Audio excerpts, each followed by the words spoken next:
अभी तक आपको हमने ये सुनाया कि देवाधिदेव महादेव शंकर भगवान बैठे थे। उसके बाद में इंद्र जाता है और इंद्र को जानते हो घमंडी राजा है। तो उसने जो है उनसे कहा कि तुम कौन है। तो शंकर भगवान ने कहा कि कुछ नहीं बोले। फिर दोबारा उन्हें प्रहार करने लगे तो उनको जो है भयंकर जो है उनके नेत्रों से अग्नि निकलने लगी।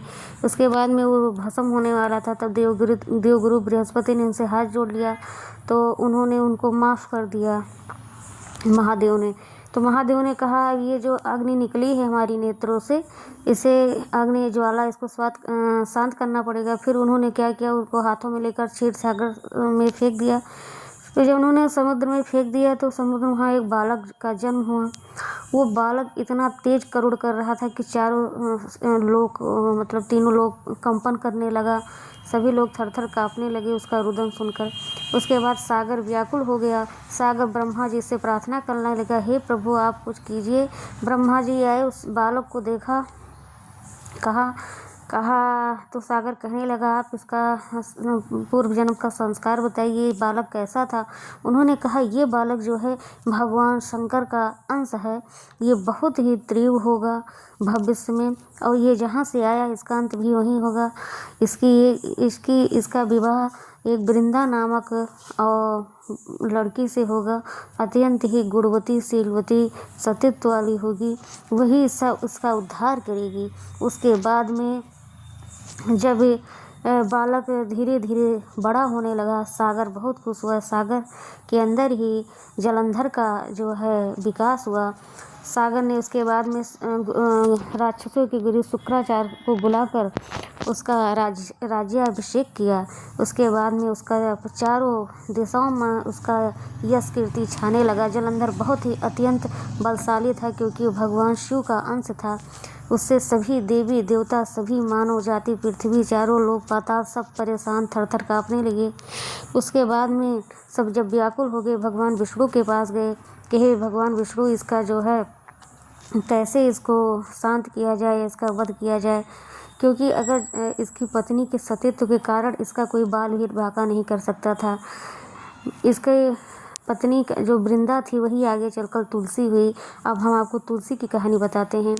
तुलसी जो थी एक क्या कहते हैं बहुत ही गुणवती शीलवती कन्या थी, जो मथुरा के राजा थे कालनेमी उनकी पुत्री थी। उसके बाद में कुछ जब धीरे धीरे उनकी कन्या विवाह योग हुई यानी वृंदा, तो उन्होंने जलंधर से विवाह करवाया गया। जलंधर को फिर उसके बाद में से और भी कोई कुछ नहीं कर सकता था क्योंकि उसके सतीत्व से उसका कोई बाल बांका नहीं कर सकता था। तब भगवान विष्णु से जब सभी देवी देवता स्तुति करने लगे तो भगवान विष्णु ने उसे सतीत्व को नष्ट करने के लिए जलंधर का रूप बनाया। फिर जब उसके साथ उन्होंने जो है साथ रहे, जब उसका सतीत्व भंग हो गया तो फिर जलंधर मारा गया। जब ये बात वृंदा को पता चली तो वो जो है उन्होंने श्राप दिया भगवान विष्णु के कि जाओ तुम शिला हो जाओ और एक पत्थर हो जाओ, क्योंकि तुमने छल किया है मेरे साथ और मेरे सतीत्व को भंग किया है। मैं एक सतीत्व नारी थी। उसके बाद में वो रुदन करते हुए अपने आप को भस्म कर लिया। जहाँ उनकी पति की चिता थी जलंधर के पास जाकर वृंदा अपने आप को भस्म कर लेती हैं। यहीं से तुलसी का, उस भस्म से तुलसी नामक पौधे का विकास होता है, उद्भव होता है माँ तुलसी की। उसके बाद में भगवान विष्णु अत्यंत प्रसन्न होते हैं क्योंकि वो विष्णु भक्त थी। उन्होंने कहा हे तुलसी, तुम्हारा सतीत्व भंग होने का कारण मैं हूँ, तो मेरे साथ ही तुम्हारी पूजा होगी। जैसे एक पति पत्नी की तरह हम तुम्हें स्वीकार करने हैं, तुम मेरी एक अर्धांगिनी की तरह होगी और इस पृथ्वी चराचर जगत में तुम पूजी जाओगी। मेरे सारे पूजन में तुम्हारा महत्व होगा।